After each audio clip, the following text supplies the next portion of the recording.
There we go. Special live post game react from your boys at the Side Dive Podcast. You got my man Pipes Diggy. You got Leroy Jones. And you got your boy Lex Diamonds. Giving you our take on today's opening for the Cyclones, second round actually of the Big 12 tournament.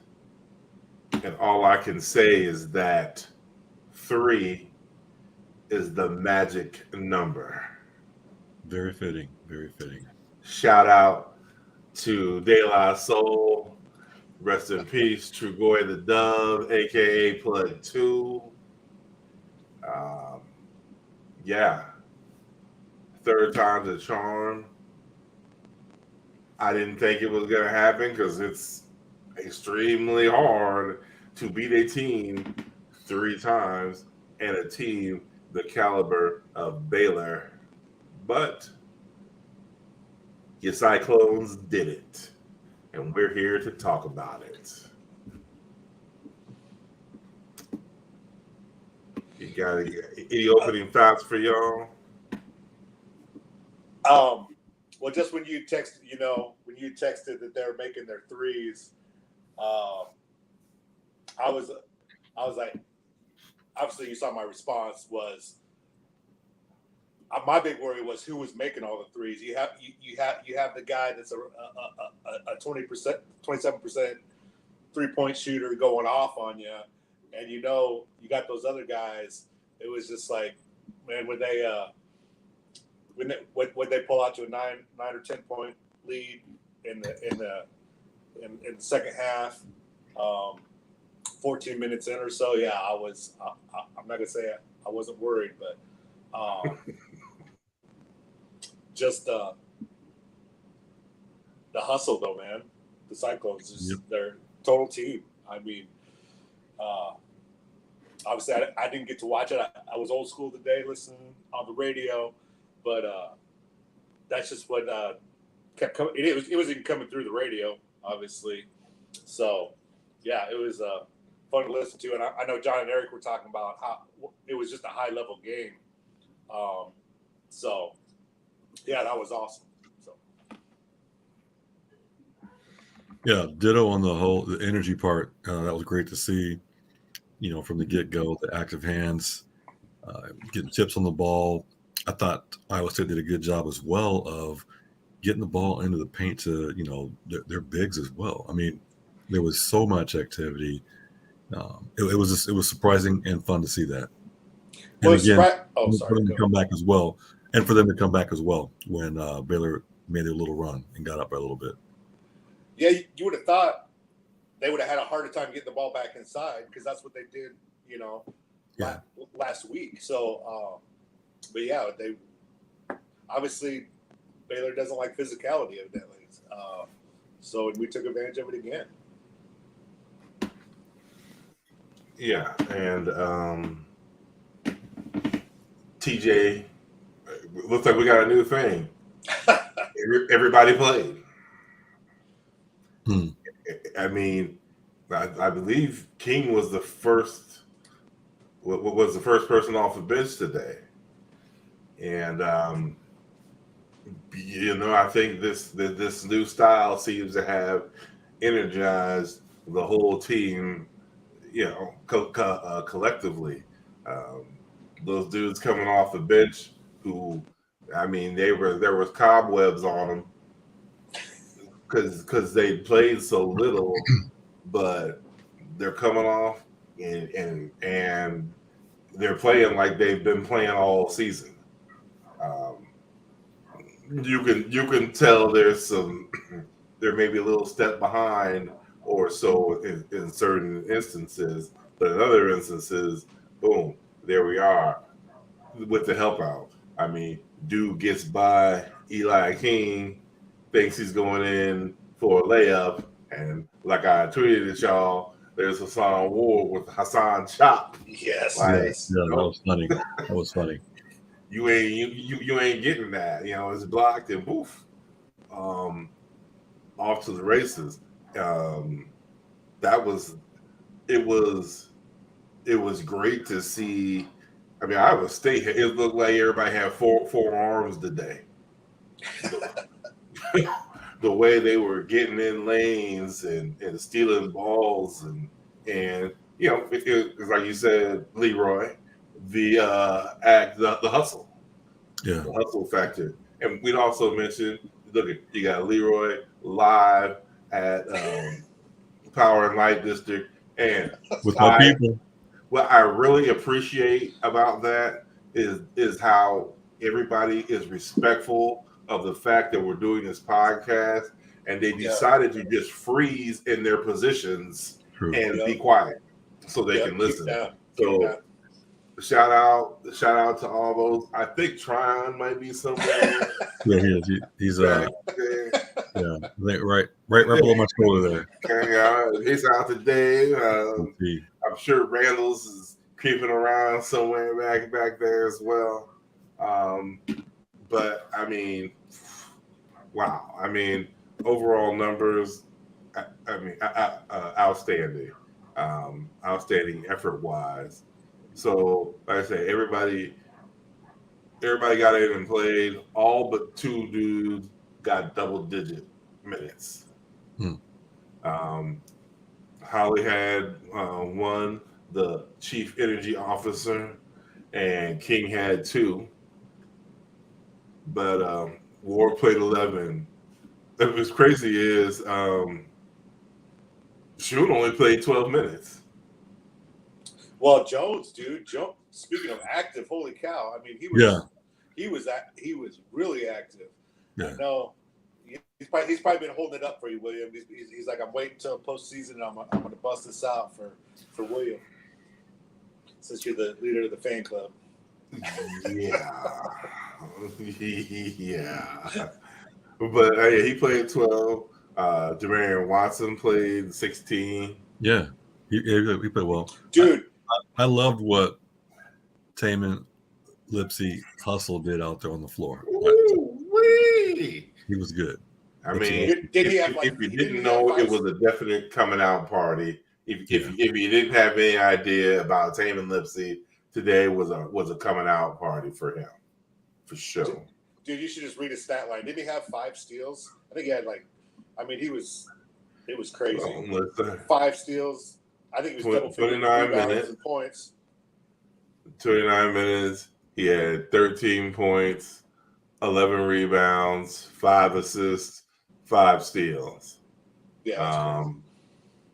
Yeah, that's a nice stat line. You can't ask for any more than that. Your freshman point guard had a nice little finger roll in the first half. For real. Early in the game. No, he was active hands again. It was good. It was good to see GK, go off like he did too. He was matching Bridges. True. From Baylor, because Bridges came out there. Needed someone to do that. Yeah. He looked like he was going to metal lemon hook shot from half court and was going to go in, because he was Johnny Blaze. You couldn't have been any. And it's not like you fell off. Bridges finished 10 of 11 from the field, 7 of 8 from 3. Is that the dude that shot 18% before break? 20. Yeah. Well, he's 27% the season. Yeah. Yeah. I heard the announcer say something like there's someone who's hot that had shot 18% from 3 up to December 31st, and I'm like, what? That was him. No. Yes. And he transferred from, was it West Virginia? Yeah. Oh, okay. He tried to stay in conference. And another thing to point out, dude, we got Keontae George's number. I don't think he likes Gabe Kalsher. We've got. Yeah. Is it because of the initials and shit? I don't know what. But he reversed. Exactly. Like the kryptonite. There you go. Yeah, straight up though. He has not had a good game against Iowa State this year, right? No. Yeah. Like his stat, it's not. But a lot of them haven't. Mm-hmm. Yeah. But I mean, he got all the fanfare though, I thought. Because Flagler had a great game last time, and he had 14 points, but he was 3 of 11 from the field. And three of those points came on that heave at the end of the half. So I mean, other than that, he's 2 of 10 with 11 points. Without that miracle shot. Rebounds. Oh yeah, that's crazy. Those stats are crazy. Wait, what? I'm just looking at it right now. 4 rebounds. Damn. 17. Iowa State had more offensive rebounds than Baylor had rebounds. Yeah, that's crazy. Yeah, that's right there, dude. That's bananas. 14 turnovers for the Clones, so that's not the greatest. Forced 11, 15 assists on the 30 baskets they made. Yeah, it was a hell of a game by the Clones. I mean, I would assume that the rebounds kind of tell it all. I mean, for you out rebound somebody. It was funny because in the last game we made the comment of, wow, we out rebounded Baylor. When's the last time we out rebounded Baylor? Yep. When's the last time Baylor's been out rebounded like this? I mean, 44 to 17. Right. Baylor didn't get out rebounded by that. I mean, 27 boards. Different is insane to me to think about. But everybody, this was a group effort rebounds. Lipsy had the 11. True. King had 6. Holmes had 5. Kalsher, Ward, Kuntz, and Watson all had 4. I mean, everybody was on the glass. 4 of Lipsy's 11 were offensive. I mean, he was up in there. King, I said he had 6 rebounds. All 6 were offensive.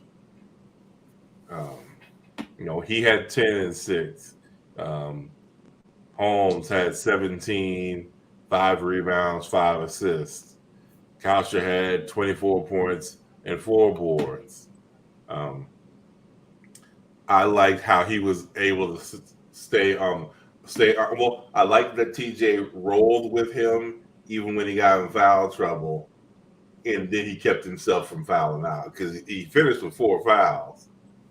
But he had those 2 kind of. I mean, he played 39 minutes, so TJ just said, "Screw it, we're going with you. Don't foul out." And he responded. So, yeah. William. What's up? Iowa State out rebounded Baylor in the second half, 30-5. 30-5. Hey, and while I was listening on the radio, and we were texting back and forth, dude, I remember William texting so much during the Prom era about how they were always getting out rebounded, and rebounding is just effort, and like today that came through more than anything. So yeah, that's what I just do. You remember that, William? Oh, what's funny? It used to drive you crazy. It came up in a Facebook memory because I put it out on Facebook. Damn. And it had come up on a Facebook memory just about that. And it's like, it's literally effort. The fact that, Lipsy's what, 6 foot? Yeah. Well, Maybe. They listed him at 6'3", maybe. Yeah. And Yeah, I don't think he's 6. They listed him at 6'1", Oh, do they? and Okay. I don't think he's 6 foot. in 1970s platform shoes. Yeah, but I mean, him getting 11 boards is effort because it's like, okay, you're not only going up against the Flo Thambas, but you're also out rebounding the Shooms, the Joneses, the Trey Kings, and shit from your own team. You're out rebounding your own big men as well as their big men. Well, that's what after the Kansas game at Hilton, Bill Self said he's the best offensive rebounding guard he thought he'd seen, or something to that effect. So yeah. I mean, he showed that shit off today for sure. Absolutely. Yeah, just an outstanding effort by the clones.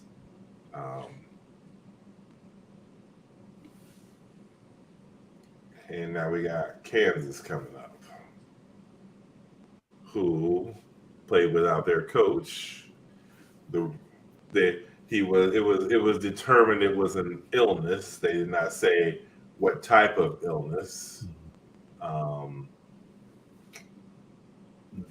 Some of the blue check marks, as Pipe said, referenced a possible something vascular. Even Dickie V did. Oh, Even who? Vital. Oh, well then shit. Then there's probably something to it then. I mean, he ain't gonna put some shit out there if he ain't.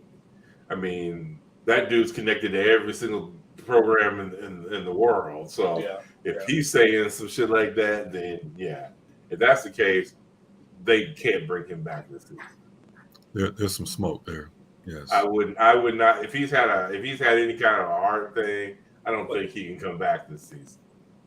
Yeah. I mean, I wouldn't. They just said for the Big 12 tournament for now. Yeah, I mean, as a PR guy, I would say the exact same thing. Yes. Yeah. I mean, whether or not. I have never had any kind of heart issue aside from maybe heartburn from too many jalapenos on the nachos or something. But I really don't think a week from now you have even a minor heart attack, and then a week from now because it's not like he's Phil Jackson, Zen master, sitting in his chair with his legs crossed, occasionally whistling and doing a couple of pointing. Dude gets up, dude's active, dude yells. I'm no doctor, and I did not stay at a Holiday Inn Express last night, but I'm still going to say that's probably not something to mess with. And believe me, I'd rather him be there because I don't need any win one for the Gipper type efforts out of Kansas. I want the team at full strength, so they're feeling that they're at full strength. I don't want them feeling, oh, coach is gone. We need to win this one for coach. No, you don't. No, lose this one for coach, so he's got more time to rest, so he can possibly coach next week. I'm just trying to look out for everybody's best interest. There you go. Don't hate me, KU fan. Yeah. Did you watch any of their game today? No. Nope. The very beginning, I watched, and both teams are shooting poor, and I was like, I should probably work. So they picked it up in the second half. They were really sharp. But West Virginia didn't seem like they had that defense intensity like they usually do. I don't know if it was because Kansas was that good after they got it going, but to me it didn't seem like West Virginia was putting it out there like they can. But. And I personally, I'd rather play Kansas than I mean, obviously, if we would have been playing West Virginia, the whole crowd would have been Iowa State. But Hell yeah. I like our matchup against Kansas. It's another team that doesn't have a big physical inside, and that's what we did at Hilton. And a team playing like they're playing, where everything seems to be loose. Yeah. Shit, I don't give a shit who we playing. Yeah. I mean, when a team is kind of on, we just don't care kind of mode. Those kind of teams are hard to knock out, and that's kind of what Iowa State was. I mean, we lost 5 of our last 6. Right. I guarantee you, though, every single, however long we last in the Big 12 tournament, however long we last in the NC2A tournament, every coach is going to say about Iowa State, because at one point the squad was ranked highly and hit a rut, and now, pardon the overused phrase, but firing on all cylinders right now. Yeah. They look energized, revitalized. We were in the goddamn sinkhole. Yes. Hey, one thing we didn't bring up was I thought the game changed when Ward and Watson were in this. It was like about 7 minutes left in the game, and Ward and Watson were in there at the same time, and they even pressed for a little while. Watson had didn't he block three pointers? So we talked about that before. The contesting, and yes. Oh boy, Ward blocked that dunk. That was big. That was big. Yeah. Blocking Thomas dunk. Yes. That was huge. Him blocking that, and then Ward jumping out and blocking that 3 were 2 huge defensive plays in that second half. I am going to say this. Oh, go ahead. I was going to say, because either of those plays could have given them a boost that they needed. I do have a concern with Iowa State playing defense where they straight up open up and rely on help to get there, because there's going to come a certain point in time where we're going to hit a team that has more than a couple shooters that can hit from outside, and that's what we just played, though. I know that, and we got away with it and won by, was it 6? How many points were we? No, dude, but it should have been more. I mean, here, I'm with you. I fear when we get up against. I mean, I'm not saying that Baylor's not a good squad. Too much reliance on the help defense. Correct. No, I agree. Tomorrow, I mean, that could happen tomorrow. But I mean, Baylor was 14 and 29. I mean, they shot 48% from 3. Damn, that's pretty damn good. That's pretty damn good. That is good. However, it's just they couldn't shoot anywhere else. Yeah, right. I mean, that's true too. they're 9 and 22 from 2-point land. Yikes. That's my only concern moving forward for the rest of this tournament. Yeah, no, I mean I mean, if you play in man defense, you got to be able to play man defense. I mean, the Iowa State's man defense is almost like a matchup zone. Yeah, where you're letting dudes go, and they're always bringing in a tight game. That could lead to an wide open 3, and a couple of those, and who knows if Baylor had that lead a little bit, maybe 5 minutes later down the second half, it might have been a completely different game. I agree with that. I was right. I wasn't really worried because how much time was left there, but I do agree with that. I mean, the Cyclones made a couple of silly rush shots down the stretch. I mean, during that time frame, that's it. I mean, it shouldn't even been a 6 point. It should have been larger than 6 points. Correct. Agreed. But a couple of plays down the end, and you give a couple of baskets back. I think we have a harder time with teams that take it right at us. You know, because then we tend to get in foul trouble. You know. Oh yeah, we foul because we crash so hard. To me, and that's part those of teams scare me more than teams that play around the perimeter. Well, and that's part of what Leroy is saying. Because I mean, all that opening it up and letting people drive. I mean, we give up the baseline like crazy. Yes. And then all that leads to all that foul trouble. You know what? How about staying in front of your man? I mean, there needs to be more staying in front of your man. If you get beat, fine, you get beat, but we don't necessarily need to be Olay all the goddamn time and letting dudes just go, because then you get into a situation where, you know what, Shum got 4, Jones got 4, you know, people got 3 or 4 fouls, and teams are living at the free throw line.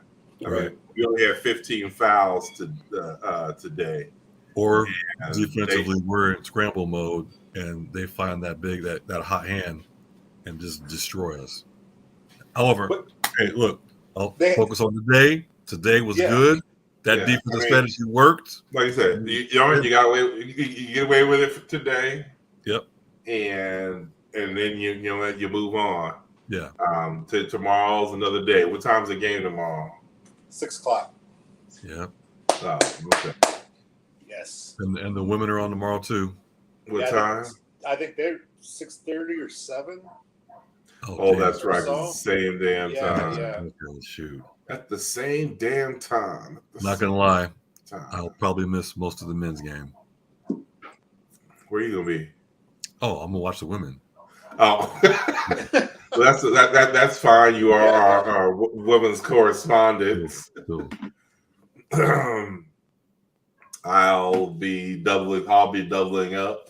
So, yeah. So, but we're ready. We're ready for tomorrow.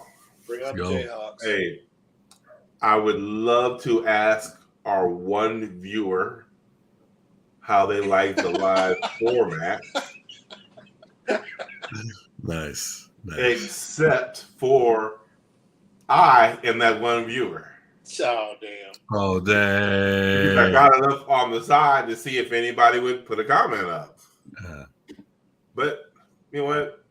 We didn't really advertise that we were going to go live. So guess what, people? If you're watching this on the replay, we will be live again on Selection Sunday for sure. We're going to go live. Maybe tomorrow night too. Like it says in the back, Kansas City Live, the Side Eye Podcast Live. And you know what? And shout out to the neighbor's dog for stopping barking. He's fired up about the Cyclones too.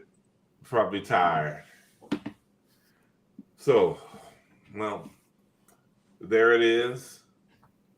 Go react to that Baylor win. Like we said, 3. That's the magic number. Yes, it is. It's the magic number. Okay. I won't go all into De La Soul. You can go listen to 3 Foot High and Rising yourself. But yeah, you know what? You know how we do it. You know how we get down. Go Cyclones. There we go. Go Cyclones. Go Clones. Let's go.